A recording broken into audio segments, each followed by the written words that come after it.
محرم الحرام میں شادی بیاہ شرعاً جائز ہے، اس کے لیے حوالے ہیں، اگر ہے تو کیا پھر بھی اسے رواجاً محرم کے تقدس کے منافی سمجھنا ٹھیک ہے؟ محرم کے تقدس کے منافی سمجھنا تو غلط ہے، اس لیے کہ کوئی شے ہے ہی نہیں۔ اس شے کو تو یعنی جب وہ معاملہ ہوا تھا واقعہ میرا، تو شیعہ علماء نے بھی کہا کہ حرام نہیں ہے، ہم نہیں کہتے کہ حرام ہے، ناجائز ہے، یہ کہا انہوں نے۔ تو یہ تو در حقیقت ایک چیز ہے کہ جو رواج اس کا پڑ گیا ہے۔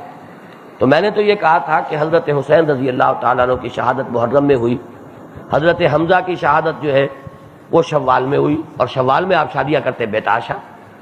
حضرت مصعب بن عمیر کی شہادت ہوئی، حضور زخمی ہوئے، 70 صحابہ جو ہے وہ اس میں شہید ہو گئے، جن میں حضرت حمزہ اور حضرت مصعب بن عمیر جیسی شخصیتیں موجود تھیں۔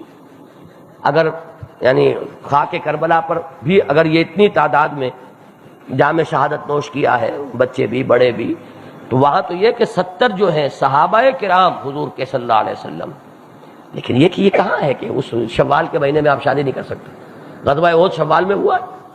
تو یہ چیزیں ایک غلط تاثر ہے کہ جو ذہنوں پہ قائم ہو چکا ہے، اور اس میں کوئی بھی اس کے غلط ہونے یعنی اس کے لیے حرام ہونے کے لیے جواز کے لیے حوالے درکار ہے۔ جواز تو ہر شے جائز ہے، الا یہ کہ وہ حرام ثابت ہو۔ ہماری تو شریعت کا کہ اصل جو ہے وہ اباح ہے، مباح ہے ہر چیز، الا یہ کہ اس کے لیے کوئی ممانعت وارد ہو گئی ہو تو